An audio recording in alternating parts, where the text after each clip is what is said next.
Jesus now. పరిశుద్ధులు ప్రియులైన దేవుని పిల్లలందరికీ యేసుక్రీస్తు నామమున పేరిట శుభవందనాలు తెలియజేసుకుంటా ఉన్నాను.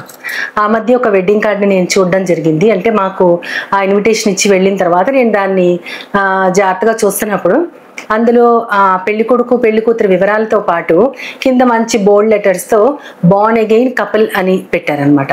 బార్న్ అగైన్ అనేది దాంతో నేను అది చూడగానే వెంటనే ఆలోచన వచ్చింది నాకు. ఈ మధ్య కాలంలో కొన్ని సంవత్సరాల నుంచి ఈ మాట విపరీతమైన ప్రాచుర్యంలోకి వచ్చింది.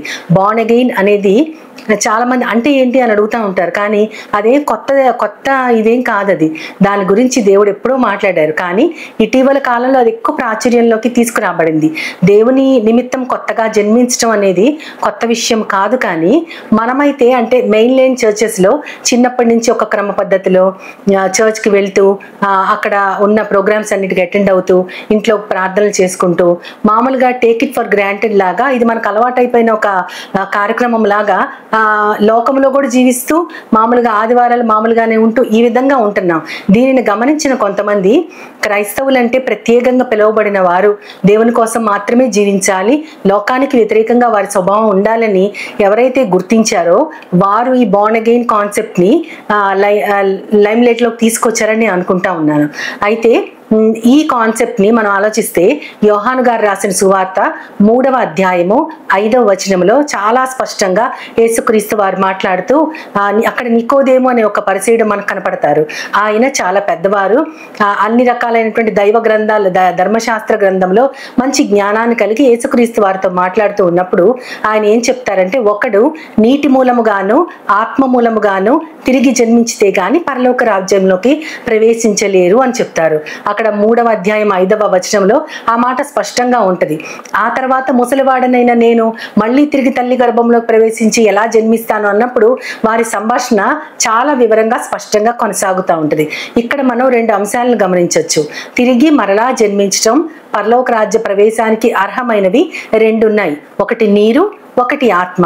నీటి గురించి గనక మనం పరిశీలిస్తే నీరు అనేది బైబిల్ గ్రంథంలో దేవుని వాక్యానికి సాదృశ్యం, దేవుని యొక్క కాపుదలకి సాదృశ్యం, దేవుని సమృద్ధికి, అదే విధంగా మనం క్లెన్స్ అవ్వడానికి మనం పవిత్రపరచబట్టడానికి కూడా అదే నీరు సాదృశ్యం. అది లిటరల్ గా మాట్లాడుకుంటే బాప్తిస్మం ఇచ్చే నీరు అని కొంతమంది చెప్తారు. ఇంకొంతమంది ఏంటంటే ఉదక స్నానం చేత, వాక్యం అనే ఉదక స్నానం చేత మీరు పవిత్రపరచబడాలి. కాబట్టి వాక్యము నీరు అనేది చాలా స్పష్టంగా దైవ గ్రంథంలో ఉంటుంది. మనం గనక పాత నిబంధనలో యెషయా గారు రాసిన గ్రంథం 27వ అధ్యాయము 3వ వచనం గనక మనం తీసుకుంటే అక్కడ యెహోవా అను నేను దీనిని కాపు కాయిచున్నాను, నిమిషమున నేను దీనికి నీరు కట్టుచున్నాను, ఎవడునూ దాని మీదకి రాకుండా దివారాత్రము దానిని కాపాడుచున్నాను అంటది. నిమిషం నీరు కట్టడము, ఆ తోటకి కాపు కాయడం అంటే అది కొత్తగా వేసిన తోట అయి ఉండొచ్చు, లేదా అక్కడ యూదా జనాంగం గురించి దేవుడు మాట్లాడుతూ ఉంటారన్నమాట. ఆ తోట పాడైపోయిన తర్వాత మరలా తిరిగి దానిని బాగు చేసే విధానం కూడా అయి ఉండొచ్చు. కాబట్టి అక్కడ నీరు అంటే దేవుని యొక్క కాపుదల, దేవుని యొక్క సమృద్ధికి గుర్తు. అదే నీరుని మన సాదృశ్యంగా వాక్యంలాగా తీసుకోవచ్చు. ఇంకొక చోట కొత్త నిబంధన గ్రంథంలో లూకా గారు రాసిన సువార్త 11వ అధ్యాయము 24వ వచనంలో గనక మనం చూస్తే, అపవిత్రాత్మ ఒక మనిషిని వదిలిపోయిన తర్వాత అది విశ్రాంతి వెతుకుచు నీరు లేని చోట్ల తిరుగుచుండెను అని ఉంటది. అంటే ఒక మనిషిలోంచి అపవిత్రాత్మ వెళ్ళిపోయింది, అది దేనిని వెతుకుతుంది? విశ్రాంతిని వెతుకుతుంది. అంటే అప్పటిదాకా మనిషిలో హ్యాపీగా విశ్రాంతి తీసుకుంటా ఉందన్నమాట అపవిత్రాత్మ. దైవాత్మకి వ్యతిరేకమైనది అపవిత్రాత్మ. సో ఇది విశ్రాంతి పొందుతుంది. ఇప్పుడు విశ్రాంతిని వెతుకుతూ వెళ్ళిపోయిందంటే అతను క్లెన్స్ చేయబడ్డాడు. ప్లస్ అది నీరు లేని చోట్ల వెతుకుతుంది. నీరు అంటే ఇప్పుడే మనం చెప్పుకున్నట్టు దేవుని వాక్యానికి సాదృశ్యం కాబట్టి ఆ నీరుని వెతుక్కుంటా వెళ్ళిపోయింది అని ఉంటది. అంటే ఆ నీరు దేవుని వాక్యం. ఇప్పుడు దేవుని వాక్యం అతనిలోకి వస్తే గనక అది అక్కడ ఉండలేదు. ఎక్కడైతే దేవుని వాక్యం లేదో అక్కడ దానికి విశ్రాంతి, కాబట్టి ఆ విశ్రాంతిని వెతుక్కుంటూ వెళ్ళిపోయింది. అసలు ఎంత లోతైన భావం ఇందులో ఇమిడి ఉందంటే ఆ నీరే దేవుని వాక్యము.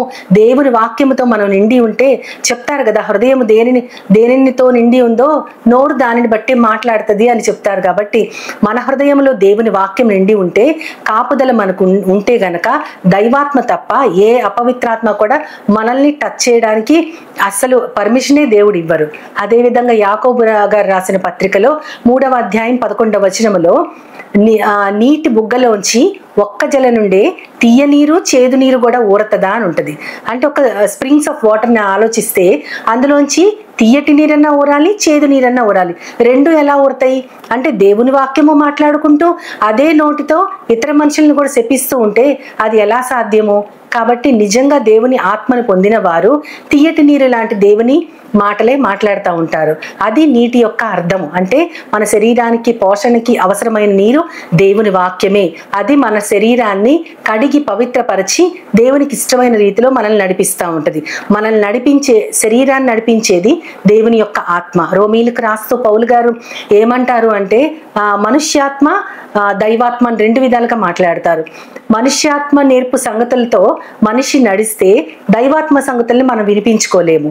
ఏ మనిషి అయితే లౌకికాత్మను అనుసరించకుండా పరిశుద్ధమైన ఆత్మదేవుని యొక్క సంగతులే వింటారో వారే దేవుని చిత్తానుసారముగా జీవక్రియలు చేయగలుగుతారు అని ఉంటుంది.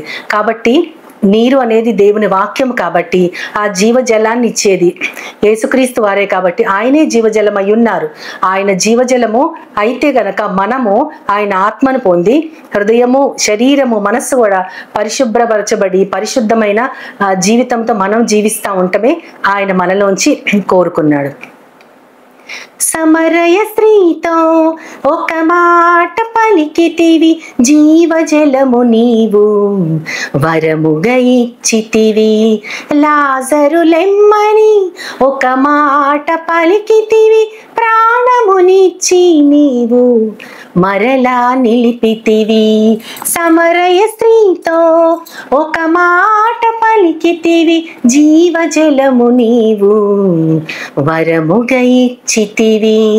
లాజరు లెమ్మని ఒక మాట పలికితివి, ప్రాణమునిచ్చి నీవు మరలా నిలిపితివి. మాటలతో మహిమలు చేసిన దేవా, మా జీవిత శైలిని మార్చుము దేవా. మాటలతో మహిమను చేసిన దేవా, మా జీవిత శైలిని మార్చుము దేవా. ఆయన మాటే జీవజలము, ఆయన ఆత్మే, ఆయన ఆత్మ చెప్పే సంగతులే మన విధానంగా ఉంటే దేవుడు ఖచ్చితంగా మనల్ని ఆయనకి గొప్ప సాధనాలుగా వాడుకుంటారు. ఆ విధమైన జీవితాన్ని మనకు అందించడానికి చిన్న ప్రార్థన చేస్తూ దేవుని సహాయాన్ని వేడుకుందాం. ప్రేమ నమ్మకం గల నా ప్రియ పరమ తండ్రి, నాయన మేమిప్పుడే తెలుసుకున్నాం నీరంటే నీ వాక్యానికి సాదృశ్యం. అదేవిధంగా దైవాత్మ చేత నడిపించబడే వారందరూ కూడా దేవుని కుమారులు కాబట్టి నీ ఉదక స్నానం, వాక్యం అనే ఉదక స్నానము చేత మమ్మల్ని మేము పరిశుద్ధ పరుచుకొని నీ ఆత్మ చెప్పే సంగతులని, మెల్లనైన నీ స్వరాన్ని లోకపు గందరగోళాల నుంచి మేము గుర్తిస్తూ దాని ప్రకారంగా నడవగలిగేటటువంటి విధానాన్ని నాకు మాకందరికి దయచేయమని నీ ప్రియ కుమారుడు నా ప్రియ ప్రభువైన యేసుక్రీస్తు వారి ద్వారా కోరి ప్రార్థిస్తున్నాను పరమ తండ్రి. ఆమేన్, ఆమేన్, ఆమేన్. వందనాలు. As Jesus now, He's always near.